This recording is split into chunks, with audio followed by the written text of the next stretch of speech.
पवित्र श्रीमद् भागवत गीता, पवित्र चारों वेद, पवित्र कुरान शरीफ, पवित्र बाइबल, पवित्र गुरु ग्रंथ साहिब, पवित्र कबीर साहिब की वाणी में छुपे हुए गूढ़ रहस्य अर्थात तत्व को जानने के लिए कृपया अवश्य सुनिए जगत गुरु तत्वदर्शी संत रामपाल जी महाराज के मंगल प्रवचन।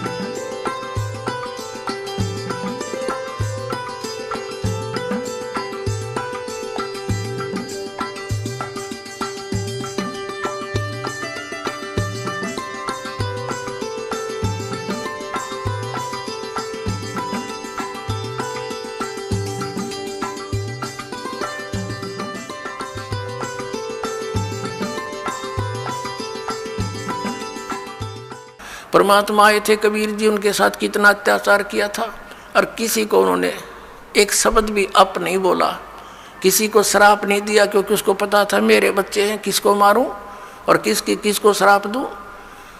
तो पुण्यात्माओं, यहाँ आप देख लो पिछले इतिहास है, किसी भी संत को जरा सा कुछ कह दे, श्राप दे दे, तेरा नाश होगा और उसकी वीरान मिट्टी हो जाए, अपना भी नाश किया उसने भक्ति का और अगले को भी दुख दे दिया। तो वो परमात्मा थे। तो इसी प्रकार इसी आधार से आपने इस मार्ग को आगे बढ़ाना है, दास का सहयोग देना है। अब प्रसंग चल रहा है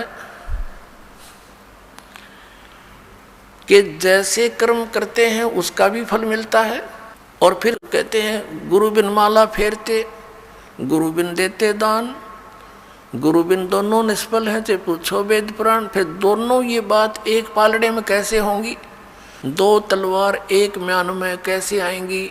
अब एक म्यान में तो नहीं आएंगी, लेकिन इनको समझाना पड़ेगा। जैसे कोई किसी भी मंत्र का जाप करता है, या जैसे धार्मिक यज्ञ है, भंडारा होता है, ये धार्मिक यज्ञों में से आता है, वैसे ये सारा कुछ मिलाकर करने से ही ये राम नाम की गाड़ी बनेगी।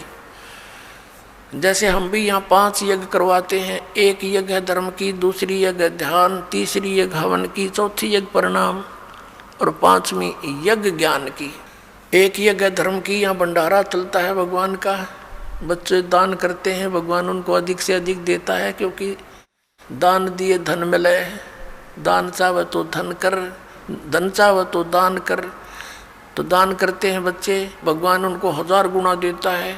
तो यहाँ कोई रोटी खाने नहीं आता व्यक्ति, यहाँ तो भगवान पाने आता है। ये हंस हैं सतगुरु के जो यहाँ आते हैं।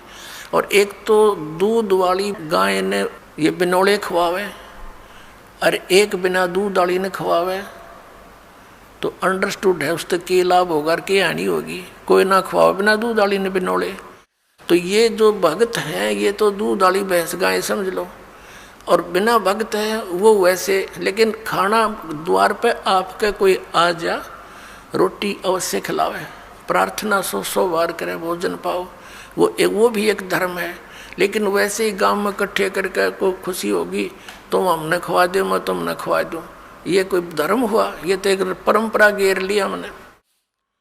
तो यहाँ धर्म होता है, शास्त्र अनुकूल साधना होती है। पूरे विश्व में एक स्थान है जो यहाँ पर धर्म होता है, जो शास्त्र अनुकूल साधनाएं होती हैं। और इसी से लाभ होता है। हम परम अक्षर ब्रह्म की मूल की पूजा करते हैं, अन्य कोई शाखा की करता, कोई तने पर की कर रहा है, कोई कहीं लग रहा है। तो और कोई वैसे सिर पैर नहीं, उसका कीकर का लट गाड़ के उसने नो का यू आम का पौधा है, कोई बबूल बो करके उसको आम समझकर सींच रहा है। तो यथार्थ ज्ञान, यथार्थ भक्ति और सत प्रमाण आपको यही मिलेंगे। तो जैसे एक यज्ञ है धर्म की, दूसरी यज्ञ ध्यान या भंडारा होता है, दिन रात सदा व्रत चलता है कबीर भगवान का, सदा व्रत है ये। भगवान कबीर साहब का चला हुआ, जीव के बस का नहीं। ऐसे सिस्टम को कोई बना दे या इस पृथ्वी पर चालू कर दे। सतलोक से भेजता अपने बच्चों के लिए एक्स्ट्रा ऐड आपके लिए। आपकी किस्मत में नहीं होता जो भगवान आपको कबीर साहब देगा, क्योंकि आपकी किस्मत में होता तो इससे पहले ही बहुत कुछ हो जाता। यहाँ आपके किस्मत में एडिशन करेगा भगवान, और आपके पाप कर्मों को नाश करेगा, उन प्रारब्ध के अंदर आने वाले संकटों का नाश करेगा। जैसे फसल के अंदर खरपतवार पैदा हो जाता है, अब एक औषधि बन गई, ये मटेरियल तो पहले भी था लेकिन इसको बनाने वाला नहीं था। अब वैज्ञानिकों ने वो ऐसी औषधि बना दी कि उस फसल के अंदर उस औषधि को डाल देते हैं तो फसल बच जाती है, खरपतवार का नाश हो जाता है। तो इन सदग्रंथों में वही मंत्र हमारे विद्यमान थे, लेकिन ये सारनाम जो था ये गुप्त था। परमात्मा कहते हैं सोहम शब्द हम जग में लाए और सार शब्द हमने गुप्त छपाए, और उस सार शब्द को अभी तक सार्वजनिक नहीं करना था। धर्मदास मेरी लाख दुहाई, ये सार शब्द की तबार न जाई। सार शब्द बार जो पढ़ी बिचली पीढ़ी हंसनी तरही, सार शब्द जब तक छुपाई जब लगे 12 पंथ मिट जाई।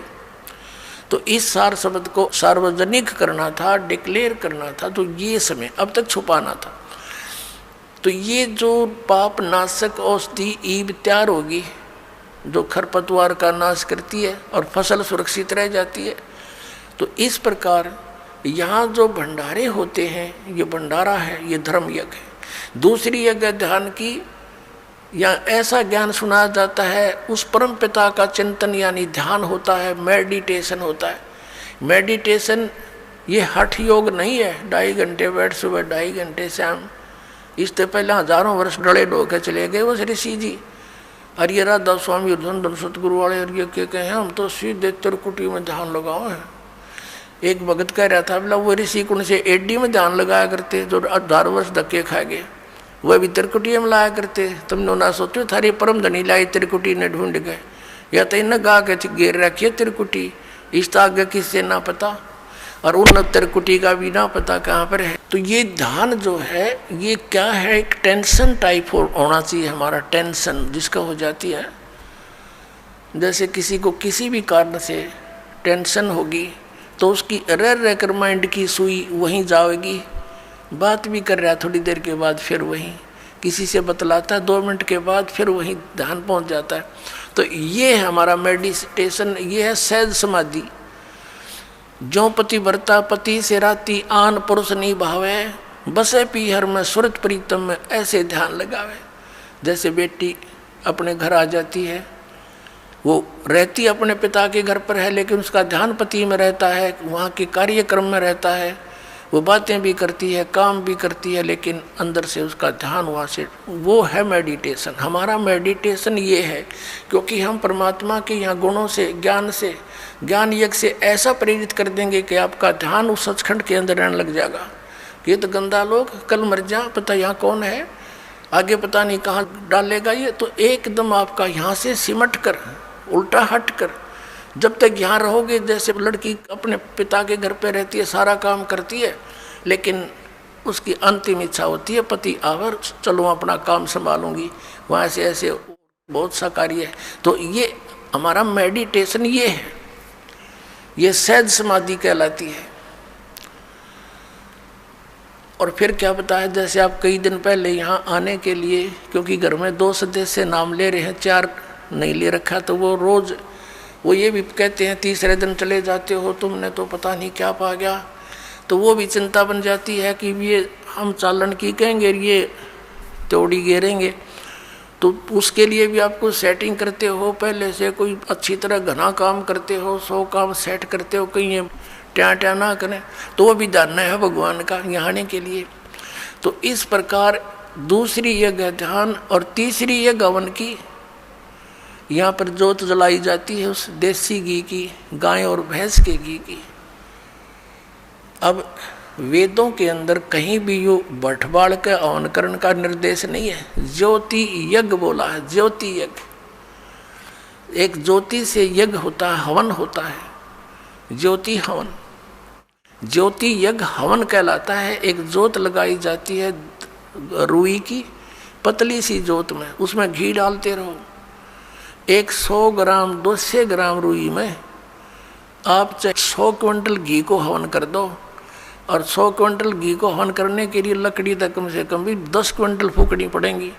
तो उस लकड़ियों के जलने से कार्बन डाइऑक्साइड एक्स्ट्रा और आने ही करेगा।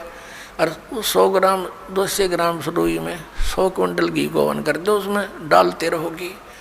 तो ये परमात्मा ने चलाई थी। और इन राधा स्वामी धन धन सदगुरु जय गुरुदेव वाले, ये जनोद वाले, ये निरंकारी सतपाल वाले, सारे ये जितने, ये उन जोत लुआनी भी बंद कर दी। पहले हमारे सबके घरों में हवन योग होते थे, जैसा भी उनको ज्ञान था ज्योति लाते थे, ऐसे टेढ़ी दीपक बोलते थे उसको, घी की से जलाते थे थोड़ी सी। अभी न वो भी बंद करवा दी। बताइए फिर लाभ कैसे होगा? इनको हम तो अंदर जोत जलावाएंगे। उस शिवदयाल का जलगी जोत बुक्की में बैठा भूत बना, इन बाकी क्या गौर जल जाएगी थोड़े दिन में। धर्म छुटवा दिया। अब पुनः इस दास के ऊपर इतना वजन आ गया कि उस बिगड़े हुए सारे सिस्टम को फिर सेट करवाना, और किसी को कोई विरोध का सामना करना पड़ रहा है, किसी को किसी का। लेकिन ये ज्ञान होने के बाद फिर तो मीराबाई वाला काम हो जाएगा आपके साथ में। चाहे कोई गुंडी कहो चाहे बूंदी, मेरी तो सूरत राम में लगी, मुझे कुछ भी कहो, अब मैं इस मार्ग से विचलित नहीं हो सकती। तो ऐसे ही आपके साथ बनेगी, तब आप भक्त बनोगे। अब तीसरी जगह हवन की, यहाँ जितने भी पाठ होते हैं, जैसे अब के 400 पाठ चल रहे हैं, तो 404 क्विंटल घी का हवन होगा, बल्कि 4.5 क्विंटल का, कि मैं अन्य जोत अलग से होती है उनका। और पर 10वें दिन ऐसे ही 4-5 क्विंटल घी का या परमात्मा का हवन होता है। तो ये विधिवत यज्ञ है। चौथा यज्ञ प्रणाम। अब जैसे यहाँ दंडोत प्रणाम कराते हैं, इस मन के अंदर, हमारे अंदर इतना गंद भर दिया इस काल ने, अभिमान ठोक दिया। अभिमान के पास भगवान नहीं आ सकता। परमात्मा का और अभिमान का बिल्कुल न सोच ले, नॉर्थ और साउथ पोल समझ लो इनको, ये आपस में कभी नहीं मिल सकते। तो इसको हमने अहंकार को ख़त्म करना पड़ेगा। इस माटी का हम कितना अभिमान बना लेते हैं। छोटी सी पोस्ट मिल गई, आंडी पाक जाए, धरती तोल देते, मंत्री प्रधानमंत्री बन जा, पता नहीं क्या बन जाते, और 1 मिनट में अधरंग मार जा, हैं, पांगा मुँह हो जा, हाथ उठे नहीं, नो पड़े पड़ा मुँह बावर माखी लकड़े और बड़े, हटा नहीं सकता उनको। तो इस मिट्टी का अभिमान, ये काल का इंजेक्शन है, ये बेमतलब का, इसको भी हमने सेट करना है। इस मिट्टी को मिट्टी जानकर, इस मिट्टी से भगवान पाने के लिए, इसे सोना उगाने के लिए वो क्रियाएं आपने सारी करनी पड़ेंगी जो दास बतावेगा। क्योंकि दास डॉक्टर है, आप रोगी हो जन्म मरण के रोग के, और दास की प्रत्येक आपने परहेज यानी वो भी रखना पड़ेगा, पथ्य भी, और फिर देखना कैसा रंग लगता है। और 5वीं यज्ञ है ये ज्ञान की। अब ये ज्ञान सुनाया जाता जो आज तक सुना ना देखा, ये सत्यनारायण कथा सुनाई जाती है, उस अविनाशी परमात्मा की कथा। पहले हम श्री विष्णु जी को नारायण मानकर कथा सुना करते थे, ये तो नासवान है, ये सत्यनारायण कहाँ से हो गया? सत्यनारायण माने सत्य साहेब यानी सच्चा भगवान, नारायण माने जल पर निवास करने वाला, आकर ठहरने वाला। जैसे प्रत्येक युग में परमात्मा शिशु रूप धारण करके वन के अंदर यानी बाहर जंगल में एक तालाब के ऊपर कमल के फूल पर विराजमान होता है, जल के ऊपर, जिस कारण से उस परमात्मा कबीर जी को नारायण कहा जाता है। तो ये सत्यनारायण कबीर जी है। तो यहाँ कहते हैं जगत का पेख ना पेख्या, धनी का नाम ना लेखा। अपने आत्माओं, हम फिर उसी प्रसंग पर आते हैं कि वो भी लाभ उनको होते हैं जो एक, जैसे किसी ने किसी व्यक्ति के कहने से या देखम देखा कहीं पर तीर्थ पर जाकर भंडारा कर दिया, कहीं पर कंबल बांट दिए, पक्षियों को दाने डाल दिए, कुत्तों को रोटी डाल दी, कोई प्याऊ बनवा दी, कोई धर्मशाला बनवा दी, कोई कुआं बनवा दिया। अब परमात्मा कहते हैं जैसे धर्मशाला है, कुएं हैं, कुत्तों को रोटी डालना, पक्षियों को रोटी डालना, ये बहुत अच्छी बात है। यह तो उपदेशी को भी चाहिए, अगर ऐसा वो कर सकता है तो कर सकता है। लेकिन मंदिर वगैरह में कहीं दान नहीं देना, मंदिर वगैरह नहीं हमने बनाने, क्योंकि हमने अपने मन मंदिर में पूजा करनी है उस परम पिता परमात्मा की, या अन्य किसी गुरुद्वारे में, मस्जिद में, चर्च के बनाने में हमें कोई सहयोग नहीं देना, क्योंकि हमने उन्हीं क्रियाओं पर अपना पैसा लगाना है जिससे हमें प्रभु मिले। और जो आदेश दास का हो, वो आदेश दास का क्या होगा? जो परमात्मा का विधान होगा उसी तरह करना है। और हमारे लिए कोई मंदिर, मस्जिद, गुरुद्वारे ये अनादरणीय नहीं है, लेकिन उनमें केवल वो महान आत्माओं की, महापुरुषों की मूर्तियां रखी हैं। उन मूर्तियों से, या वहाँ जैसे गुरु ग्रंथ साहिब रखा है, गुरु ग्रंथ साहिब में लिखे वर्णन के आधार से हमने क्रियाएं करने से मोक्ष होगा। केवल किसी गुरुद्वारे के अंदर और गुरु ग्रंथ साहिब को रखकर ही उसका आदर सत्कार करते रहने मात्र से नहीं। आदर सत्कार तो सबका करना। जैसे मूर्ति है, एक सेब की मूर्ति है, सेब की मूर्ति तो प्रेरणा करती है कि ये सेब है, इतना बढ़िया होता है, इसके खाने से क्या लाभ होता है। लेकिन वो पत्थर की मूर्ति सेब वाला काम नहीं करती। वह मूर्ति जरूर है उस पत्थर, उसकी वो अनादरणीय नहीं है, लेकिन वो मूर्ति सेब वाला काम नहीं कर सकती। जिन भगवानों की तुम मूर्ति बनाए रखे बैठे हो, वो मूर्ति वो काम नहीं कर सकती जो भगवान करेंगे। और उन भगवानों से लाभ लेने के लिए उनकी प्राप्ति के मंत्र भी इस दास के पास है, जो सबसे पहले वही दिए जाते हैं जिससे वो आपको कुछ लाभ दे सकेंगे। तो इस कारण से उन मंदिर, मस्जिद, गुरुद्वारों में परमात्मा की खोज में नहीं जाना, ये मनाही है। अब क्या आ गया? प्रश्न आता है कि जैसे ये भी धर्म करते हैं, गुरु बना नहीं रखे, और बना रखे हैं तो नकली बना रखे हैं, उनसे कोई लाभ नहीं होगा। और फिर उनसे भी लाभ होता है, कैसे? और फिर ये भी कहते हैं कि जैसे कर्म करोगे फल तो मिलेगा ही मिलेगा, अवश्य मिलेगा। जैसे आप देखते हो, एक कुत्ता बैठा है गाड़ी में, एक कुत्ता गाड़ी में बैठा है, मनुष्य उसका ड्राइवर है, और वो बैठा पछली सीट पे, और खिड़की में गन्नू मुंह काट के देख रहा है ना सैर सपट्टे से खूब। अब उस कुत्ते के रहने का एक अलग से रूम, उस रूम में एसी लगे होते हैं आजकल, और महीने में 1 बार 2 बार जो है ना वेटरनरी सर्जन उसकी जांच करने आता है, डॉक्टर, और सुंदर शोधित उसको जल और शोधित उसको आहार मिलता है, और उसका रहता कोठी में, और ड्राइवर उसका मनुष्य है आज के दिन। तो उस पुण्यात्मा ने कभी मनमुखी ये दान धर्म किए थे, उन दान धर्मों का फल उसको कुत्ते की योनि में मिल गया। यदि वो मर्यादावत करता, परम संत की शरण लेकर करता, और किसी कारण से मोक्ष प्राप्ति ना होती, यहाँ भी रह जाता, तो उसको वो सुख मिलते जो उसने कुत्ते की योनि में मिले, उसको मनुष्य जीवन में मिलते, वो सुख सारे मिलते किए हुए। और फिर मनुष्य योनि में कभी ना कभी कोई संत भी मिल जाता। अब उसने जैसे जिसने मनमुखी दान किए, धर्म किए, कुत्ते की योनि प्राप्त कर ली। एक मनुष्य को सुविधा नहीं, आज के दिन ऐसे उन कुत्तों को सुविधाएं हैं, तो उसने सारा पुण्य अपना कुत्ते की योनि में खत्म किया, फिर बन गया सुअर। अब कौन उसने गद्दा में बिठा होगा, अब कहाँ से लाएगा वो सुविधाएं? तो इस प्रकार ये जो किया हुआ कर्म तो मिलेगा ही मिलेगा, लेकिन जो गुरु के बिना दान करते हैं वो इसलिए यूजलेस है, उसने तो जीवन नाश कर लिया। गुरु बिन माला फेरते, गुरु बिन देते दान, गुरु बिन दोनों निष्फल हैं, चाहे पूछो वेद पुराण। और जो भक्ति बिल्कुल नहीं करते, राजपाट में अंधे हुए फिरते हैं, उनके लिए परमात्मा बताते हैं, अगम निगम को खोज ले, बुद्धि विवेक विचारी, उदय अस्त का राज मिले, तो बिन नाम बेगारे। पुण्यात्माओं, आप इस मार्ग से परिचित हो जाओ शीघ्र से शीघ्र, नहीं तो आपका अनमोल जीवन नाश हो रहा है काल की भूल भुलैया में। परमात्मा कहते हैं, झूठे सुख को सुख कहे यू मान रहा मनमोद, यो सकल जमीना काल का कुछ मुख में कुछ गोद।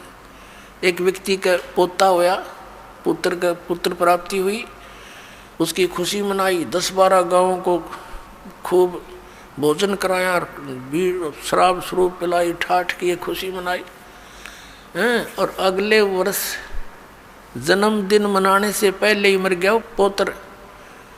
अब टक्कर मार रहे हैं, अब मना लो खुशी, जमा लो 12 गाँव में। परमात्मा कहते झूठे सुख को सुख कह यू मान रहा मनमोद, ये सकल चबीना काल का कुछ मुख में कुछ कोद। इस काल भगवान को, सरपुरुष को श्राप लगा हुआ है 1 लाख मानव शरीरधारी प्राणियों का नित आहार करने का।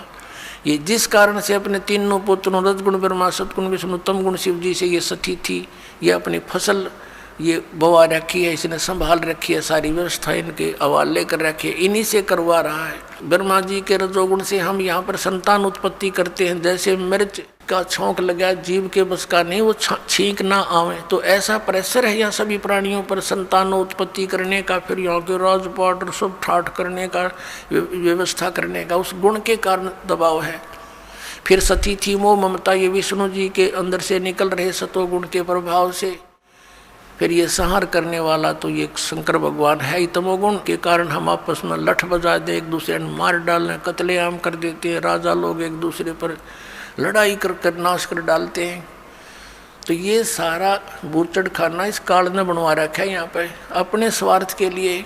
1 लाख नित खाता है, 1.25 लाख जीव उत्पन्न करता है मनुष्य डेली, इसका ये रूटीन है, इसका ऐसा नियम है।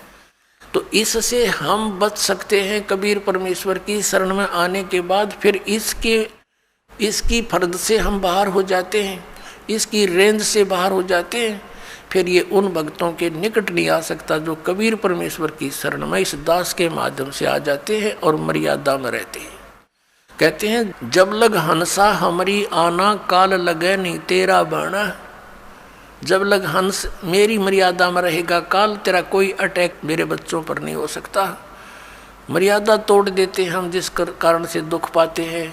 कबीर परमेश्वर कहते हैं अनंत कोट बाजी जहाँ हम रचे सकल ब्रह्मांड, और कह कबीर मैं क्या करूँ यो काल करे जीव खंडे।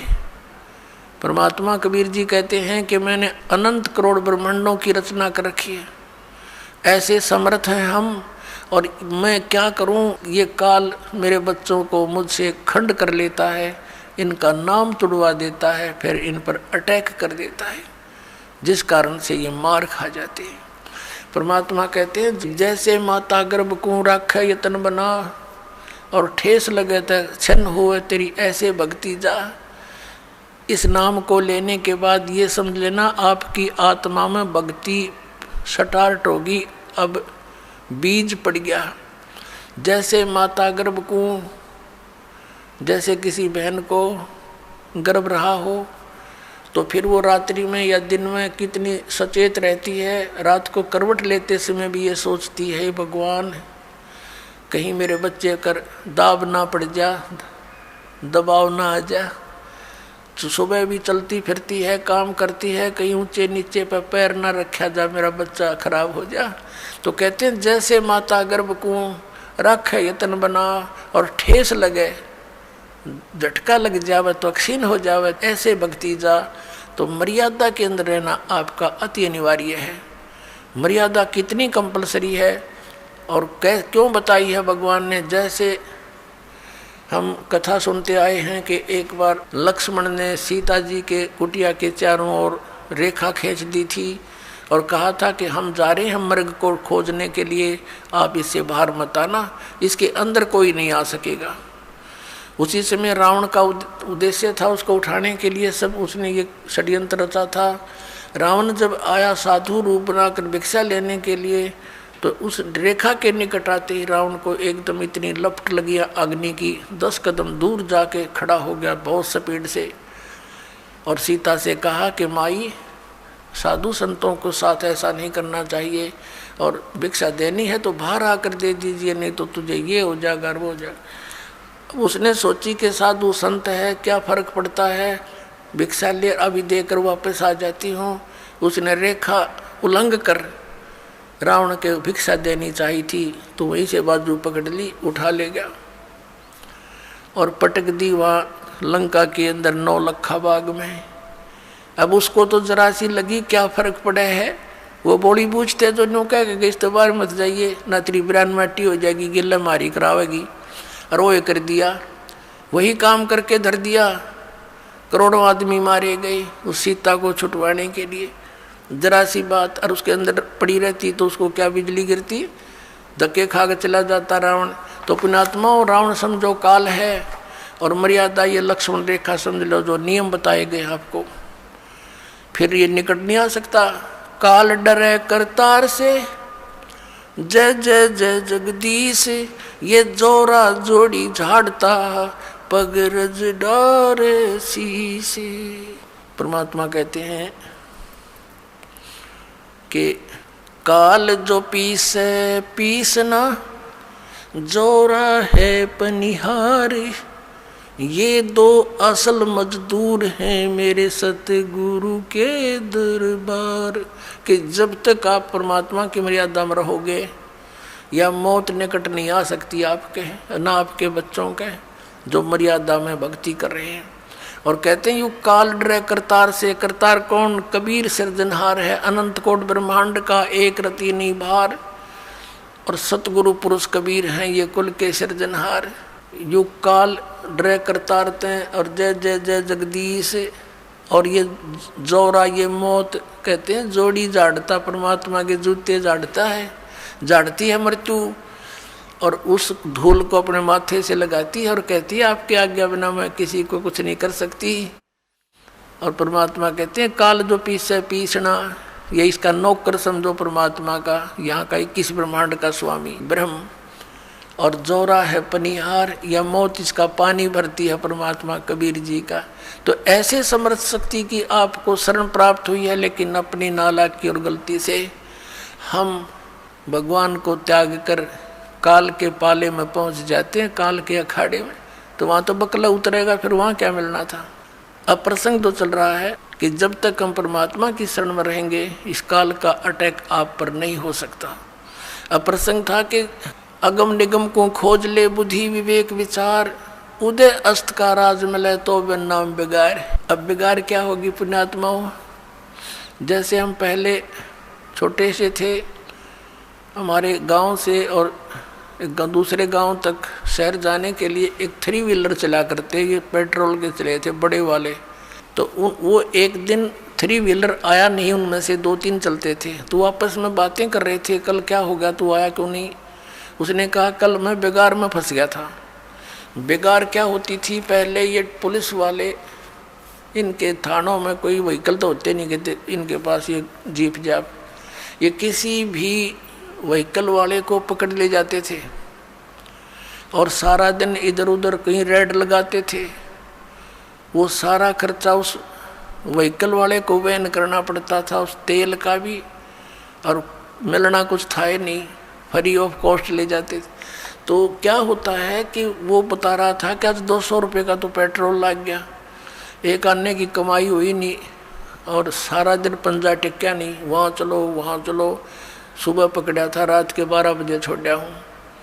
तो वो ऐसी दौड़ धूप, वहाँ चलो, यानी उस पहले वाले दिन से भी ज़्यादा तो सफ़र कर दी, खर्चा दोहरे तो हो गया, इनकम हुई नहीं। तो उसको बेगार बोलते हैं कि मेहनत दिखा गणी और पल्ले कुछ आवनी, इनकम ना हो। तो ऐसे इसको बेगार कहा करते हैं। तो परमात्मा ने कहा कि अगम निगम को खोज ले, भविष्य के अंदर तो थोड़ा सा ध्यान कर, और बुद्धि विवेक विचार, उदय अस्त का राज मिले तो बिन नाम बिगाड़। जहाँ से सूर्य उदय होता है और जहाँ अस्त होता है, यानी पूरी पृथ्वी का तुझे राज मिल जावे। यदि यह भक्ति ठीक सत भक्ति नहीं है तो तू बेगार कर रहा है। यानी क्या होता है, राजा को एक पल का चैन नहीं होता, गुटी ला के टाइम पास कराई सारा दिन में भी पिए पड़ा रहना पड़ता है इसको, और रात को तो पीनी पड़े, क्योंकि 36 पंगे जान, वहाँ ऐसे हो गया, उसने ऐसे कर दिया, वो फलाना हो रहा है, कहीं क्रांति ना आ जाए, एमएलए ना टूट जाए, मंत्री ना भाग जाए, रात ने भी नींद नहीं आती इनको। तो कहते हैं इस राजा को इतनी मेहनत दिन रात होती है, और पिछले पुण्यों से ये राजा बनता है। आगे भक्ति कर नहीं रहा, वो पिछले पुण्यों का नाश कर रहा है, और सारा दिन इधर तो उधर कोई छोटा मोटा को विरोध करे उसको गोली से मरवा दे, तो नरे पाप इकट्ठे कर कहते ये उदय अस्त का राज मिले तो बिन नाम बेगार, तो वो बेगार है पुण्यात्माओं। तो परमात्मा हमें याद दिलाते हैं, राम नाम रटते रहो, राम नाम रटते रहो, जब तक घट में प्राण, कभू तो दीन दयाल के बनक पड़ेगी कान। बोलो सतगुरुदेव। परम पिता परमात्मा पूर्ण ब्रह्म सारी सृष्टि के रचनहार कुल मालिक कबीर देव जी, अल्लाहू अकबर, कबीर साहब, परम अक्षर ब्रह्म, ये हमारे जनक हैं। हम सभी आत्माओं की उत्पत्ति करता है। यही सभी ब्रह्मांडों के सृजनहार हैं, कुल के मालिक है। और वो परमात्मा प्रत्येक युग में अपने विषय में, अपने बारे में यथार्थ ज्ञान देने के लिए स्वयं ही यहाँ इस काल के ब्रह्मांड में आता है। उस परमेश्वर से पहले इस लोक के स्वामी, यहाँ के मालिक ब्रह्म के द्वारा सभी प्राणियों को, सभी मानव समाज को यथार्थ आध्यात्मिक ज्ञान से बहुत परे कर रखा होता है। शास्त्रों का नाम लेकर के इस ब्रह्म के दूतों ने, संदेश वाहकों ने सदग्रंथों के विपरीत ज्ञान समाज के अंदर भर रखा होता है। वो परमात्मा अपनी जानकारी स्वयं ही देने के लिए यहाँ आते हैं, प्रत्येक युग में आते हैं। वो अपने निज धाम से, उस तीसरे मुक्ति धाम से चलकर आते हैं, सतलोक से चलकर आते हैं, सहशरीर आते हैं, सहशरीर जाते हैं। ये लीला वो परम अक्षर ब्रह्म करते हैं और यहाँ आकर के अपनी अच्छी आत्माओं को मिलते हैं, उनको अपने विषय में जानकारी देते हैं, तत्व ज्ञान का उपदेश करते हैं और फिर उन पुण्यात्माओं को अपना साक्षात्कार कराते हैं। क्योंकि हम यहाँ यदि भगवान को देखते हैं मानव रूप में तो हम नहीं मान पाते हैं, क्योंकि हमने अज्ञान घना सुन रखा होता है।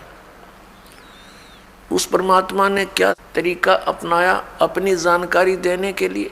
वो यहाँ पर आते हैं, दृढ़ भक्त अच्छी आत्माओं को जो समर्पित हैं मालिक के ऊपर, उनसे मिलते हैं, उनको फिर सतलोक दिखाते हैं, अपना सचखंड दिखाते हैं। और वहाँ जाकर जब ये जीव आत्मा देखता है कि सचमुच यही तो भगवान है जो यहाँ से हमें ऊपर लेकर गया, और वहाँ भी भगवान मनुष्य सदृश नर आकार में है, उसके बाद उन पुण्यात्माओं को दृढ़ विश्वास हो जाता। आँखों देख भगवान को, वैसे तो साक्षात्कार भगवान का यहाँ भी हुआ, क्योंकि वही परमात्मा यहाँ भी बात कर रहे थे, मनुष्य सदृश थे एज इट इज, और वो एज इट इज ऊपर गए उन आत्मा को लेकर के साथ में, तो वहाँ भी वही थे, ऐसे ही थे।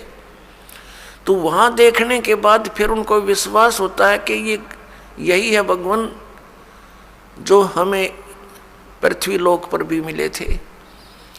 तो इसको साक्षात्कार कहते हैं।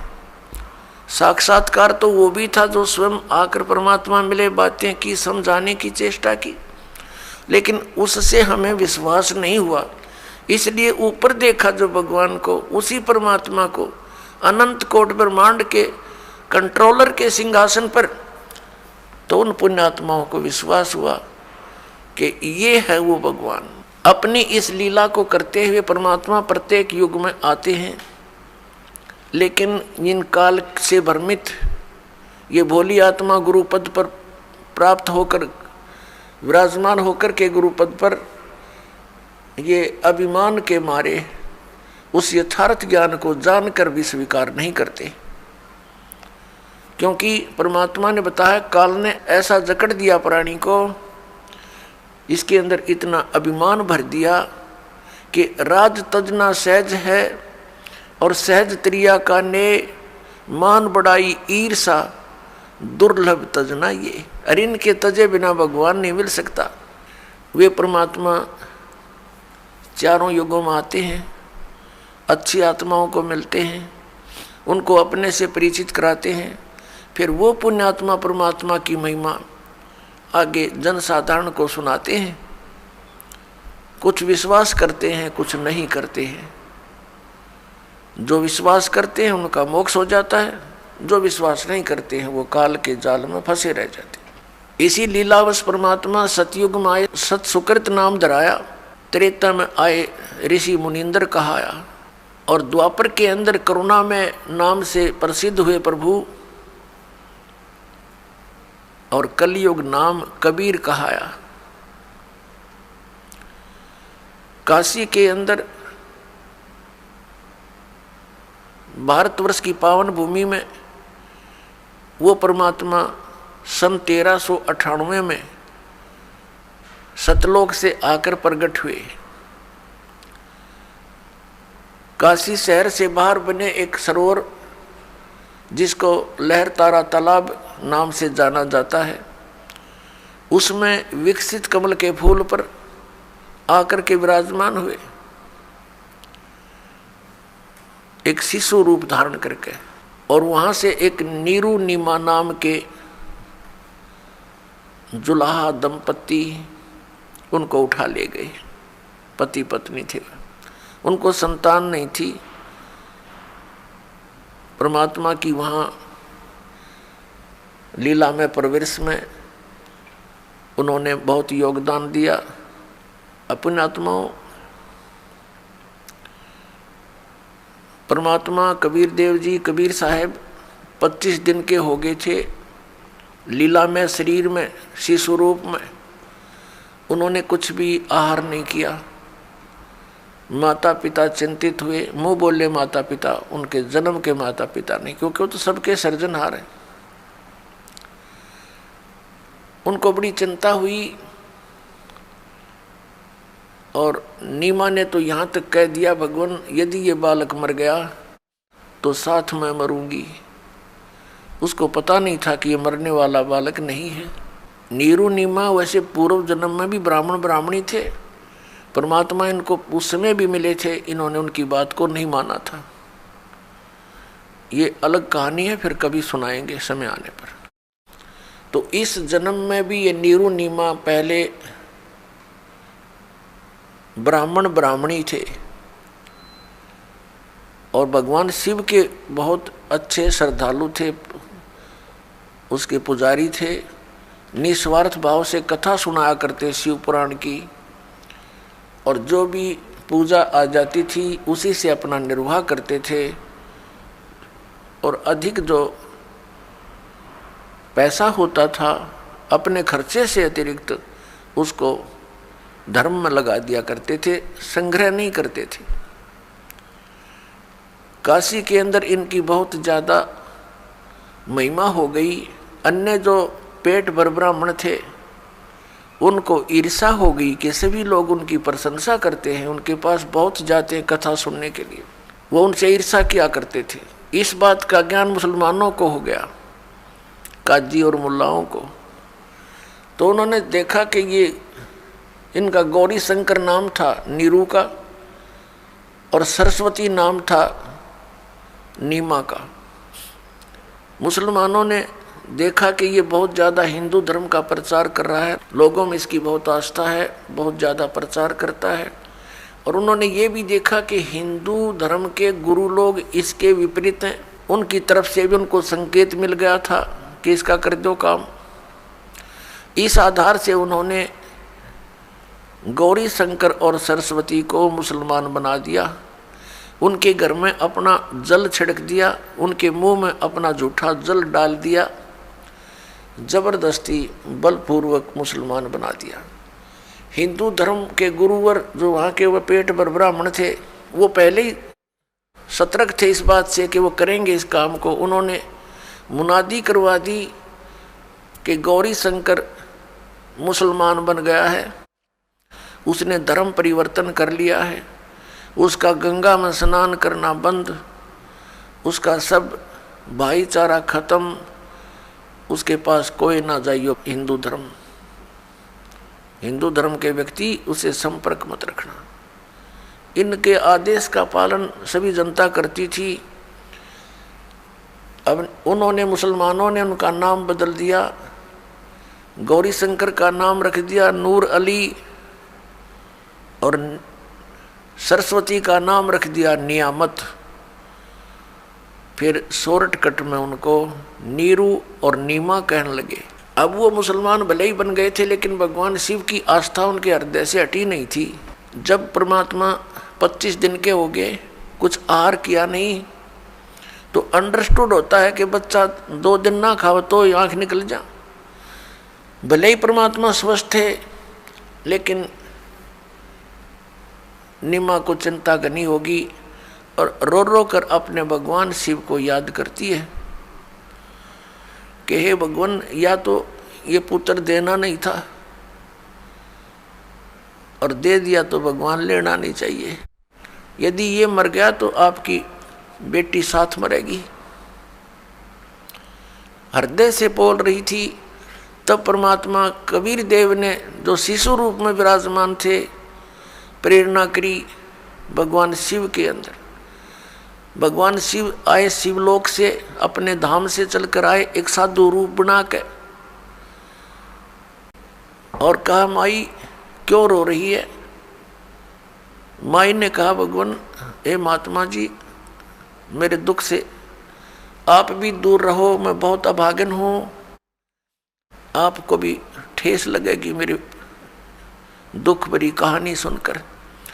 भगवान शिव ने संत रूप में कहा, बेटी,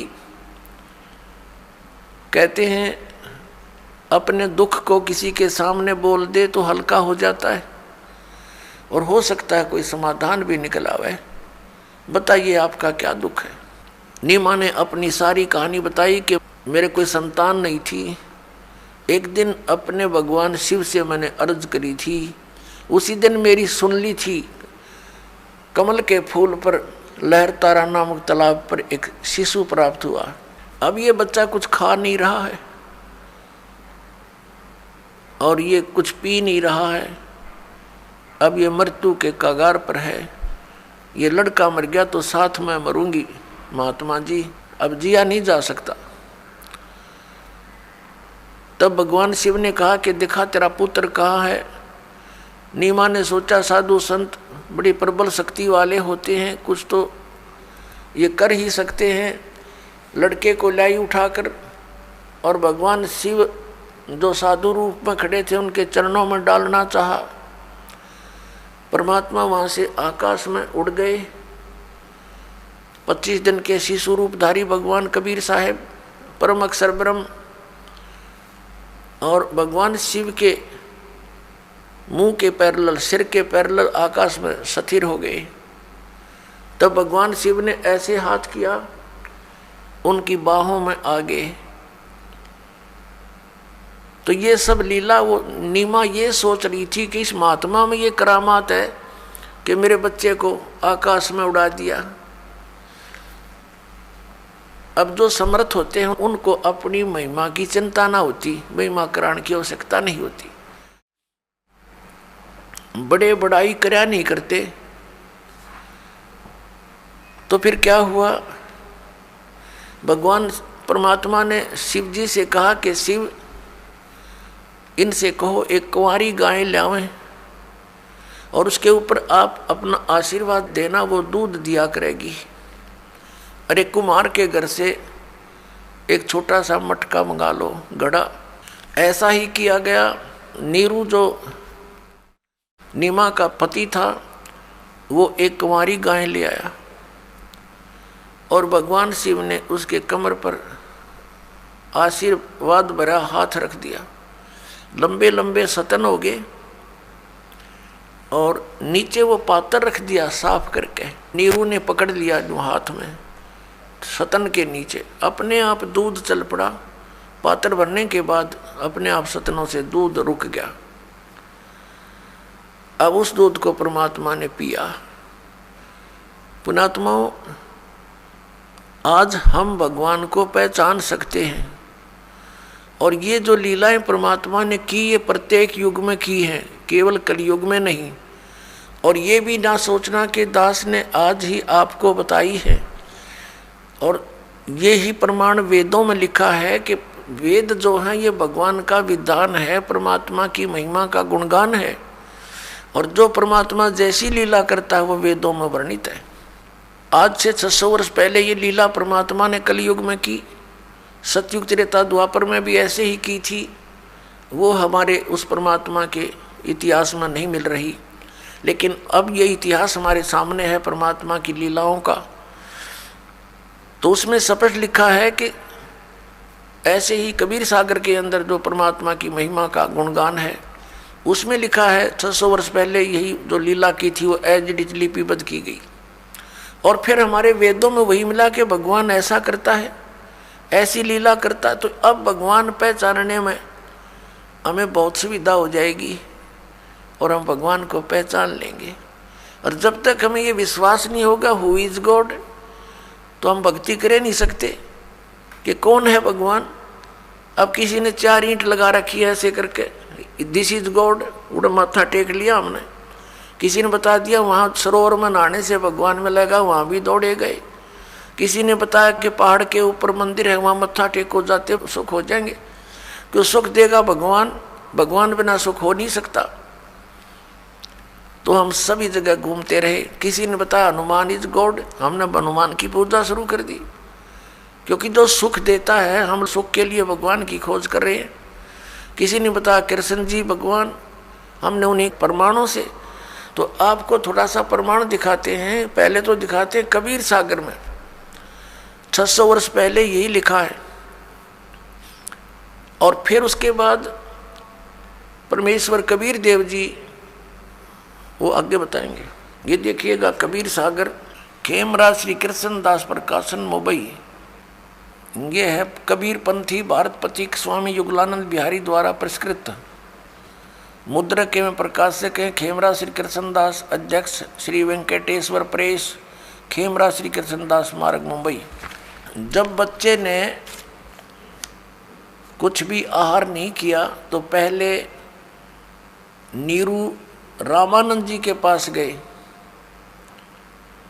और रामानंद जी से पूछा दूर खड़े होकर, क्योंकि वो निकट नहीं आने देते थे दूसरों को। दूर से प्रार्थना की कि मुझे एक बच्चा मिला कमल के फूल पर और वो कुछ खा नहीं रहा है, तो उसके बारे में कुछ जंतर मंतर बताओ। तो उन्होंने भी यही सलाह दी कि आपका पुत्र कोई अच्छी आत्मा है और उसके लिए कोई और व्यवस्था करो। उसके लिए उसने भी विधि बताई, ये कबीर सागर में लिखा है। और फिर वास्तविकता आपको बताते हैं कि आदरणीय गरीबदास साहिब जी को परमात्मा मिले थे गांव छुराने जिला झज्जर वाले को, और उनको सचखंड लेकर गए थे। उनको फिर वापस छोड़ा था, उनके अंदर अपना यथार्थ ज्ञान फीड कर दिया था। जो सच्चाई उन्होंने देखी वो फिर बताई थी। तो आदरणीय गरीबदास साहिब जी ने फिर वो और डिटेल से बताया कि वो कौन था जिसने गाय से दूध निकाला। वो कहते शिव आए शिवलोक से, शिवलोक से आए थे शिव जी, और उन्होंने फिर वो सब व्यवस्था की थी। अब देखिएगा ये वो कबीर सागर आपको दिखाते हैं। अब जब बच्चा मिल गया, सुन जुल्हा मन बया आनंदा, जिमी चकोर पायो निश्चंदा। कितना खुशी होगा जैसे चकोर पक्षी को चांद दिखाई दे जा। ले सुत चले हर्ष मन कीन्या, तासो पुन अस बोल ही दीना। सुत काशी को ले चले लोग देखण तय आव, अन्न पानी बखे नहीं जुल्ला शोक जनाब। फिर खाना पीना कुछ किया नहीं, तब जुल्ला मन कीन तिवाना, विचार किया, रामानंद सो कहीं उत्पाना, रामानंद जी से जाकर कहा उसकी प्राप्ति का जिक्र। मैं सुत पायो बड़ा गुणवंता, और कारण कौन बखे नहीं संता। क्या कारण है, वो कुछ खा पी नहीं रहा है संत जी। नीरू कह रहा है जुलाहा। रामानंद ध्यान तब धारा, जुल्हा सो तब वचन उचारा। पूर्व जन्म ते ब्राह्मण जाति, हरि सेवा की नी भली भांति। कुछ तो सेवा हर की चूका, तातो भयो जुल्हा को रूपा। प्रीति प्रभु गए तोर लीनी, ताते उद्यान में सुध तो दीना। उद्यान यानी बाग में तेरे को पुत्र दिया। अब नूरी, नूरी नहीं ये नीरू है, गलती से लिखा। ए प्रभु जस की नो तस पायो, आरत हो तो दर्शन आयो। सो कहिए उपाय गुसाई, बालक अक्षुदावंत कुछ खाई। भूखा बालक कुछ खावे, ऐसा कोई उपाय बताओ। रामानंद अस युक्ति विचारा, तुम सुत कोई ज्ञानी अवतारा। बछिया जाही बैल नहीं लागा, सोले ठाड करे ते आगा। इसमें बताया है कि बछिया जाही बैल नहीं लागा, जिस बछिया को बैल ने टच ना किया हो, अर्थात कुंवारी। बछिया जाही बैल नहीं लागा, सोले ठाड करो ते आगा। उसके सामने लाओ। दूध चले ते थन ते, दूध दही धरो छपाई। अक्षुदावंत जब होवे, ताके देहो खवाई। जुल्ला एक बछिया ले आवा, और चलो दूत कोई मर्म न पावा। चलो दूत जुल्हा हरसाना, राख छिपाई काहो नहीं जाना। अब यहाँ पर ये वास्तव में दूत है। वो कौन था दूत? दूत का अर्थ होता है जो संदेश वाहक। अब इसमें कबीर सागर के अंदर जो सच्चाई है वो तो ज्यों की त्यों लिखी है पुण्यात्माओं। तो हमने सिर्फ इतना निष्कर्ष लेना है इससे कि परमात्मा 600 वर्ष पहले आए थे, वो लीला वही की थी जो वो किया करते हैं। और कंवारी गाय के दूध से उनके परवरिश की लीला हुई थी। ये तो प्रमाण हुआ उस परमात्मा ने जो प्रैक्टिकल किया करता ही है। अब हम आपको दिखाते हैं वो थ्योरी, वो सिद्धांत, वो विधान जिनको हम सत्य मानते हैं, पवित्र वेदों को। तो ऋग्वेद मंडल नंबर 9 और सूक्त नंबर 1 मंत्र 8 और 9 में ये कंसेप्ट क्लियर किया है कि वो परमात्मा मनुष्य सदृश है और वो 3 प्रकार की स्थिति से अपने शरीर से 3 प्रकार से सभी जीवों का संभाल करता है। तीनों लोकों में प्रवेश करके सबका धारण पोषण करता है। और वो परमात्मा शिशु रूप धार कर जब नीचे आता है, लीला करता है, तो उसकी परिवर्ष की लीला कुंवारी गायों के द्वारा होती है। He is God, he is complete God, he is supreme God. तो ये लीला की किसने है? ना श्री कृष्ण जी ने की, ना श्री रामचंद्र जी ने की, ना श्री ईसा जी ने की, ना श्री हजरत मोहम्मद जी ने की, जिनको हम आज तक सर्वशक्तिमान और सर्वज्ञान संपन्न और भगवान के दर्जे में लेते आए हैं या उनको रसूल रूप में मानते हैं। तो हु इज गॉड? वो कबीर इज गॉड। अब दिखाते हैं आपको ऋग्वेद। देखिएगा ऋग्वेद इस मंडल 9-10 इकट्ठा अनुवादित है। ये कहाँ से है? प्रकाशक हैं सार्वदेशी कार्य प्रतिनिधि सभा, महर्षि दयानंद भवन, रामलीला मैदान, नई दिल्ली से। ये इनके फैक्स और फोन नंबर है। महर्षि दयानंद सरस्वती कृत। मुद्रक हैं Prince offset printers, 1510 Pataudi house, Daryaganj, नई दिल्ली। अब यहाँ से हम देखते चलेंगे थोड़ा सा। ऋग्वेद भाषा भाष्यम 9वां मंडल प्रथम सूक्त का प्रथम मंत्र। इसमें क्या है कि हे सौम्य स्वभाव परमात्मन, यानी परमात्मा की महिमा चल रही है। ये ऋग्वेद मंडल नंबर 9 सूक्त 1 मंत्र 2, इसमें भी हे परमात्मन यानी भगवान के विषय में बात चल रही है।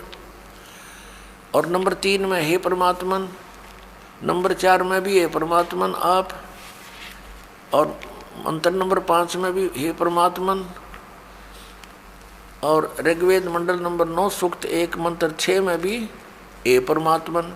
अब कारण क्या था कि जितने भी अभी तक संत ऋषि मैं ऋषि हुए हैं वो अज्ञानी थे, तत्व ज्ञान से अपरिचित थे, वो परमात्मा को निराकार मानते थे, और इसी आधार से सभी ने परमात्मा की सतीथि को जाना था। और इसी आधार से ये महर्षि दयानंद और इसके जितने भी अनुयायी आचार्य हुए हैं, उन्होंने उसी आधार से भगवान को मानकर वेदों का अनुवाद किया। तो अब इनके आगे याद आ गई कि परमात्मा की महिमा चल रही है और हम परमात्मा परमात्मा लिखते आ रहे हैं। आगे चल के क्या देखा कि परमात्मा सशरीर है और मनुष्य दृश्य है, तो उनका भगदड़ मच गई। उन्होंने परमात्मा लिखना बंद कर दिया, पुरुष लिखना शुरू कर दिया। पुरुष माने भी प्रभु होता है संस्कृत में और हिंदी में, क्योंकि पुरुष जो है परमात्मा है, मनुष्य दृश्य है, और उसने पुरुष को अपने जैसा रचा है मनुष्य को, इसलिए इनको भी पुरुष कहने लगे। तो यहाँ इन्होंने थोड़ी सी अपनी जो चतुरता दिखाई है कि कोई समझ ना ले कि भगवान साकार है। देखो ऋग्वेद मंडल नंबर 9 और सूक्त 1 और मंत्र नंबर 6 तक तो इन्होंने ठीक लिख दिया, हे परमात्मन, परमात्मा की महिमा है। और 7 में गड़बड़ शुरू कर दी। उस पुरुष को जो ऊपर चलता रहा भगवान, उसको पुरुष लिख दिया, यहाँ लिखना था उस परमात्मा को। आगे देखो 8 में भी यही कर दिया, उस पुरुष को, उस परमात्मा को उग्र गतियां प्रेरणा करती हैं, और भासमान शरीर को, तेजोमय शरीर को, सुंदर शरीर को, वह पुरुष वो परमात्मा प्राप्त होता है अपने आत्माओं। ये स्पष्ट हो गया कि परमात्मा साकार है, सशरीर है।